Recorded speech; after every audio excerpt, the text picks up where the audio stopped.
Volume 4 C38. Pei-Ri-Euro listened to the mutilated dwarf and Quagoa hybrid with the same horror which he looked at it. The dwarf half and the Quagoa half took turns explaining everything they heard, and then went through the story of their escape. We took the little used ways. We found stalagmites jutting up from the ground which had little dips in them that made them like little bowls.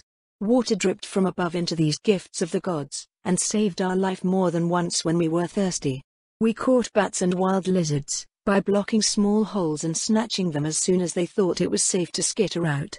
We survived for all those weeks. And now here we are. Quadwa replied. So you did. In a manner of speaking. Now about putting you back to normal. Pei-Ri-Euro scratched at his jaw. Our organs are melded together. The Quagoa head said, even if you cut one half off, we don't have a high enough tier of magic for us both to survive. So? Pei-Ri-Euro asked with a shrug. I'll save the Quagoa half. The dwarven head snarled at him. Bastard. No. The Quagoa head replied. No? Pei-Ri-Euro replied and cocked his head in disbelief. Both or neither, my lord. The Quagoa head replied, you need allies. There is only one choice. Pei-Ri-Euro nodded at that. The demons. My lord, the demons again. One of the guards outside shouted and chaos erupted again. Pei-Ri-Euro snarled, you, too. You. Get somewhere safe for now. Their probes are getting bolder. The noise of the dragon's breath from the surviving members of Olisardak's family echoed off the great cavern of the expansive mountain interior. Howls of Quagoan warriors fighting and dying at the front became cheers as he rushed to the fore. Elites. Elites of our people, we will not die so easily. Follow me. Follow me. Follow me, he bellowed louder than the din of battle, his feet slapping on the stone as he charged without fear, his bright headdress in place, a symbol for all to see as he roared forward backed by the best of the best.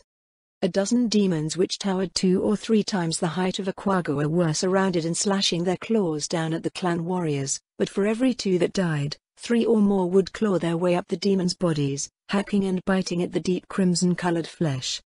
They raged and yelled. Pain in one was encouragement to the others. The bat wings sent gusts of wind against the defenders. Sometimes a Quagoa at the back of the demons would claw their way up and pierce a wing, only to be flung free and broken against the rock, tumbling in a moaning heap if they were lucky.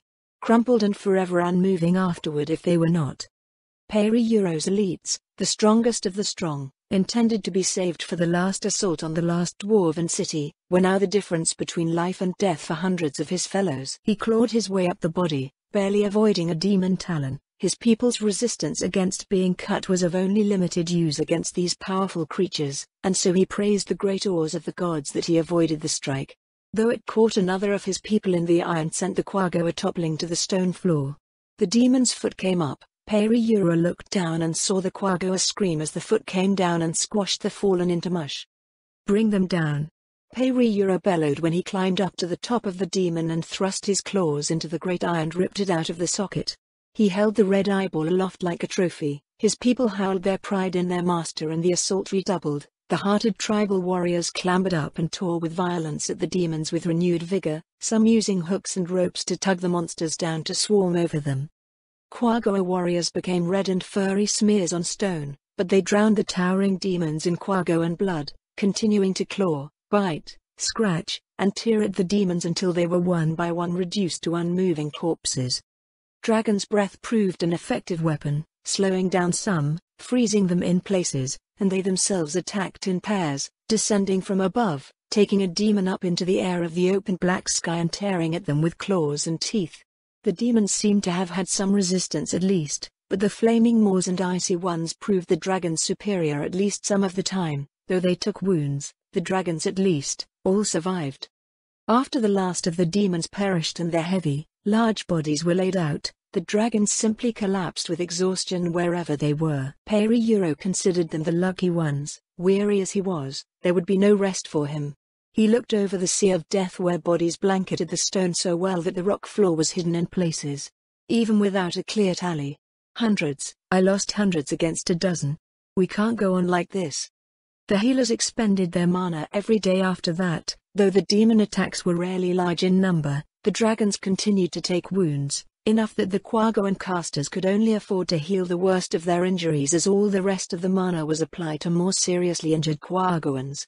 And in each of those days, Quadwar urged him to move. The strange hybrid again and again said, "Go to the dwarves."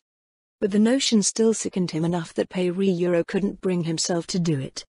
Knowing what to do, but being unable to bring himself to do it, became his bane. A bane that did not abate until the shouts of alarm became shouts of happiness, and he emerged from his quarters to find a scout rushing to him. "Survivors. My lord, we have survivors."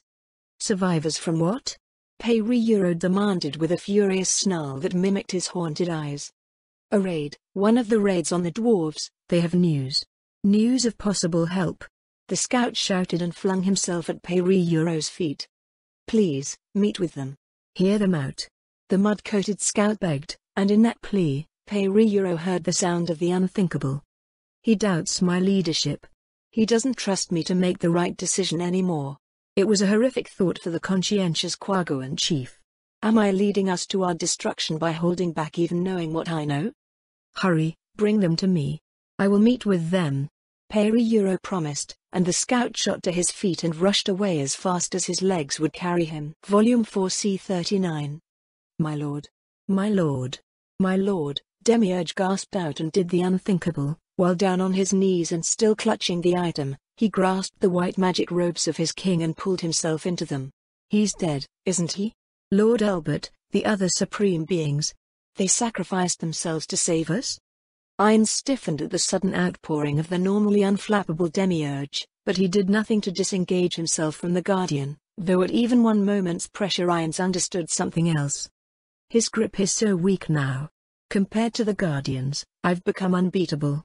With my phylactery merged with me and my levels as they are, I might as well be the god they proclaim me to be. Ainz thought, and then set that aside to put his other hand on Demiurge's other shoulder.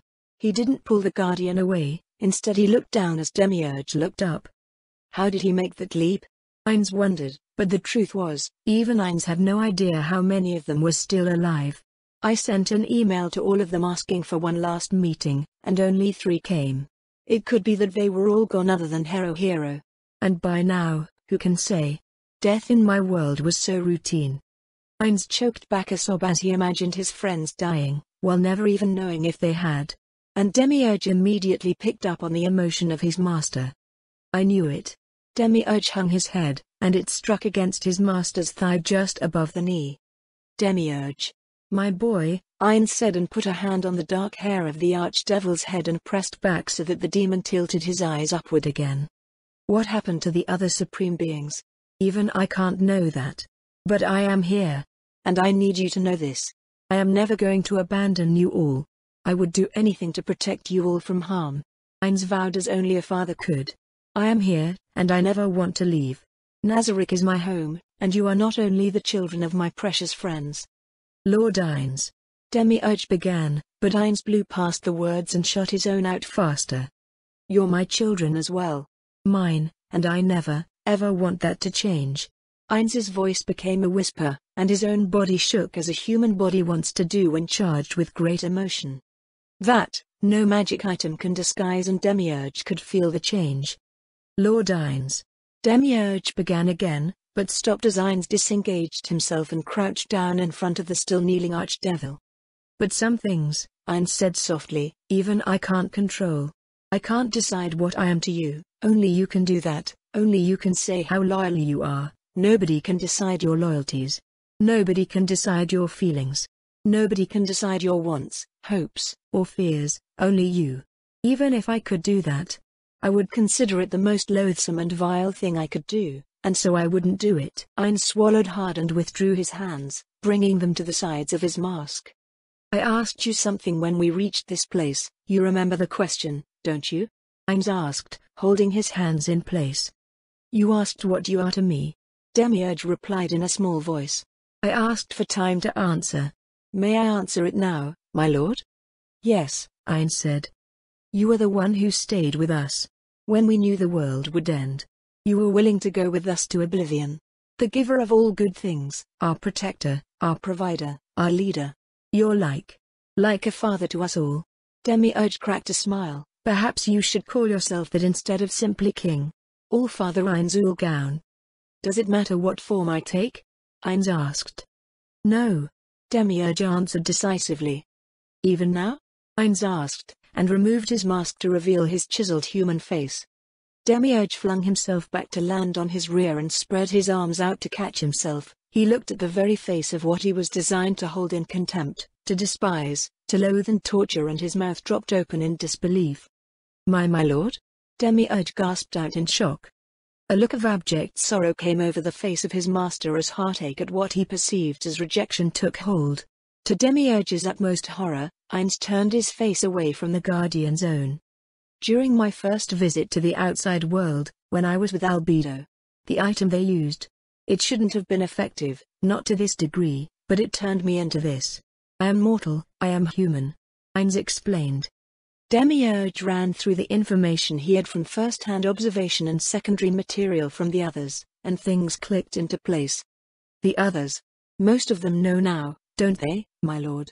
That is why you've been going out with us individually, to test our loyalty and tell us the truth alone. Demiurge guessed, and to that Ainz could only nod. Yes. As expected of my Demiurge.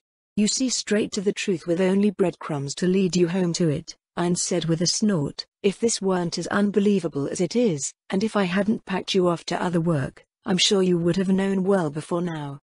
Who doesn't, if I might ask, my lord? Demiurge asked. Out of the Guardians, only Albedo and Victim. It will present no issue to Aureole Omega, given her innate humanity. Victim is designed after a human fetus, so it will be the same. The rest of the tomb will be told when Albedo is informed. Depending on how that goes. Ainz still did not meet the eyes of his guardian. So I am among the last to know. My lord. Why? Demiurge asked, and though his eyes could not show emotion as a human's could, Ainz could hear the hurt in the guardian's voice. Lupus Regina was the first to know. She worked it out quickly. Ainz tapped his nose and rolled his eyes. I took her advice on the order of revelation. Demiurge didn't take long to work out what that meant. He thought of the order of events, the guardians he saw, whom he took with him out of the tomb and whom he sent away. Demiurge hung his head again and folded his hands in front of himself. Still on his knees, he shook with self-loathing. You chose it based on who was least likely to turn on you. To most. Ainz nodded. You were designed with hatred for humanity because of Albert's own frustrations with humans. It was something I always disagreed with him on, and now here I am. A human. Forgive me, Demiurge. But it wasn't about you. It was about me. Ainz confessed, and the archdevil did not raise his eyes.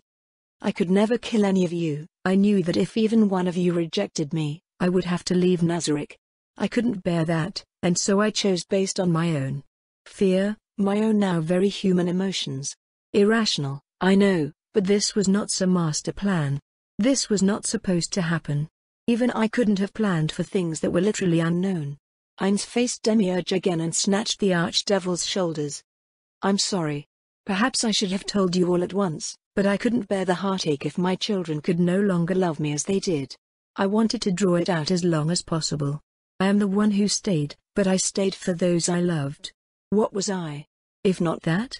Ainz shouted and tears began to run down his dark eyes. Now you know it all. The truth. The truth as best I know how to tell it. So, my boy. My Demiurge. Am I still the father of us all? As my father would have wanted it, Demiurge said, and his chest heaved as he flung himself into the waiting embrace of the one who stayed. Volume 4 C40. Peiriuro looked out over the little sea of weary faces, the varying shades of fur denoting that not all were as strong as their comrades, and yet somehow they had survived an attack by Yaldabaoth. Not far from them stood a vast number of hopeful members of various tribes. Every fight, Peiriuro made a habit of mixing attack forces to ensure each tribe was used to fighting by the sides of the others.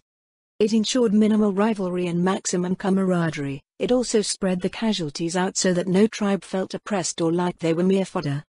Now that meant that thousands of his people arrived to see the briefing and to learn if any of their family members were among the survivors. Even at a glance Peiriuro knew the truth. Few. Very few will be anything but disappointed. It wasn't hard to feel pity for their longing. But as the uniter of the clans there was no way he could allow himself to show it. The spokesman for the survivors relayed all that they saw and all that they heard. The way Yaldabaoth ignored them to engage in a search of the ruins and otherwise seemed to let them escape lent credence to Quad War's words. When the survivors spoke of fleeing with dwarves, a steady rumble of words, vague and unpleasant ones alike, were turned their way. But it was the moment of meeting with the foreign king that drew gasps of astonishment. He rides a dragon? Peiriro knew all the dragons by name and, such as it were, by face. As the explanation came out, he realized it could have only been one. Hejinmil survived. He must have escaped when Yaldabaoth was killing his father. The Lord of the Quagoa had to give that abundant thought. The fact that the foreign king ensured the Quagoa survived and let the dwarves go as well. He is neutral. If we can broker an alliance with that one. Peiriro felt his resistance melt away in his head. When the encounter was told in full and the last of the few surviving warriors spoke their piece, it was time for a decision. He stood on a stone that jutted up a foot higher so that he loomed over all his people, and asked, "Were you opposed on the way here? Is it safe to travel?" The Quagoa survivors murmured their assent. "We were unopposed. The demons don't seem to have found the way yet, or they haven't concerned themselves with the dwarves. If we move quickly, we can all make it." That clinched it. Worried at first about the gathered Quagoan clans hoping for survivors, Peiriro was instead relieved. "Survivors who have beaten the odds, one by one, announce your names, greet your families, but don't take long. Hear your chief. We are going to make for the last dwarven city. We will meet this foreign king and ask his help. The demons want all of us dead. If this king knows what we face as he seems to, then he is our best hope for victory and survival. Gather all the food you can, necessities only. Food, water, oars, nothing we don't need can go." He held his breath back for just a moment. "There's no way we can let the demons know what we're doing. If they learn about it, they'll chase us and we'll be vulnerable. We can't risk that." So he shouted the order, "You have 2 hours to pack, and then, I need all sires of 3 adults to present themselves here again. An all-sire unit." The words were carried back, and Peiriro waited with his arms crossed in silence. Will they argue? He waited. Other than repeating the words, nobody said anything, and no opposition rose. An all-sire unit was comprised only of Quagoa who had living sons, ensuring their line did not die out. They were a suicide unit who would stand and die. To use so many out of all surviving 70,000 plus Quagoa would be a sizable force. But they were facing demons. Any other time, the Quagoan tribes and clans might have argued. But not after facing the demons. "Now go!" Peiriro shouted, and the survivors one by one named themselves and answered the cries of someone from their family who stood in the surrounding body. Quagoans came and embraced one another, having only mere minutes, but Peiriro waited through it all. "This is my place," he told himself and watched as the seated survivors one by one were welcomed with cries of relief. In the end, when the last survivor stood and was embraced by his loved ones, the rest let out a cry of despair as hope died in their hearts that their loved ones might come home again. "Now, enough. Get ready to go." Peiriro barked the order as only a chief could, so that even the mountain sky echoed the words back to them, as if the mountain wanted him obeyed. They did, departing to spread the word to all others. The racket of thousands preparing to flee was noisy in the extreme, and Peiriro could barely hear himself think even when he retreated into his quarters where Quad War waited for him. The mutilated bottling, as he privately began to call it, was pensive and quiet for the most part and kept itself confined and under guard of its own volition, though it would return often to his quarters when it was able. "We're leaving," he said to Quad War. "You were right, the survivors told me what they knew. We have to go to the dwarves." He ground his teeth in anger. They had unbelievable things to say. If there were any deviation in what they said I wouldn't believe it. But I can't ignore this. We're leaving in a few hours. Good. The dwarven head's beard was looking thicker and fuller, and the eyes had more luster than before. Food and water did wonders for both sides. "What about me? Us?" he asked. Peiriro glanced at the Quagoan head, and the dark-eyed Quagoa returned the look with unexpected defiance. "If the dwarves have a way to separate you and let both live? Fine. I suppose you intend to keep us unobserved?" Quad War's Quagoan head accused. "Yes." Peiriro hissed and stepped closer. He slapped the stone on the side of either of their heads and leaned forward to hiss at both. Of course I do. The fewer who see you, the better.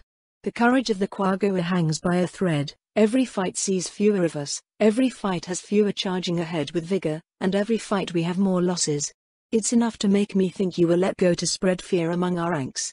I will not let you be used as a weapon against us now. You will go with us, but you will be hidden until we can see what the dwarves can do to unmake you as you are. Quad Dwarf hung both heads. We did not ask for this, they said as one. I know. This is enough to pity even a dwarf. Periyura growled out, but I can't deal with what you asked for or didn't. I have to keep us going or we will all die. With nothing that could be said against that, Quad Dwarf was silent. Periyura changed the subject and probed for any additional knowledge the Bothling might have, until his second-in-command entered hours later and said to him, My lord, the All-Sires are ready for you. Periyura answered with a heavy, exhausted voice as he stood with the slowness of a Quagoa several times his actual age. Good. Then I'll be out in a moment to address them all, for the last time. Volume 4 C41. I accept you as you are, no matter what you are father to us all. No matter what your race. Demiurge finally uttered, but looked at his lord with horror. But you are mortal, so we cannot let the last supreme being die. The human race, no matter how strong, they have many frailties. Ainz nodded. I have gained far more power than I ever had, not only to defend myself, and not only to protect my children, but also so that I could find some way to change. Race change items all come with drawbacks. Vampirism, werewolfism, all other transformations come with drawbacks that range from loss of powers, elimination of my skills, or worse, putting me under someone else's control. Now that you know the truth, perhaps you can find a solution. Demiurge let out a derisive snort. Me, Lord Ainz? You're one of the three geniuses of Nazarick. Yes, you Demiurge. Ainz answered and patted the archdevil's shoulder.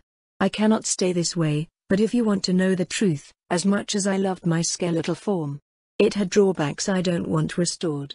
I can laugh longer in this form, I can feel the unbridled affection for my children and a sense of pride in your accomplishments. I do not want to lose all that. Nothing is suppressed now. Then, you want to become something else, my lord? Demiurge asked. The archdevil's mind was already racing as he considered the possibilities. Yes, I think that would be for the best. Ainz answered, it must be immortal, it must be able to contain all the requisite class skills, and it must have the full range of, shall we say, diverse emotional drives. I see, Demiurge said and drifted off to thoughts of the research that would be necessary. My lord, we have race change items in the vault, wouldn't one of them? Ainz squeezed the hand which held his shoulder. No. The world item that made up my phylactery would counter any attempt at. Ainz stopped before saying any attempt at changing to a completely new form. Demiurge, however, was not the sort to fail to pick up on that. My lord. You were once human?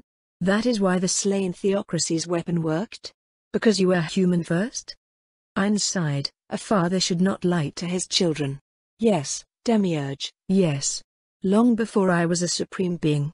Consider the nature of this world. Have you never noticed? Noticed what, my lord? Demiurge asked. Dragonoids, Quagoa, vampires, werewolves, elves, dwarves, and every intelligent race of significance you can name other than dragons. All have a human-like body to one degree or another. All bipedal, all with arms in the same place. The human is the basic body type for almost all intelligent beings. Even slimes like Solution, insectoids like Entoma, and the android design of CZ. So it was with all the supreme beings. Humans give rise to all these things. Ainz explained, it wasn't really a lie in his eyes as he said it, it was as close to true as he himself could conclude. Of course. You are forbidden from ever speaking of this.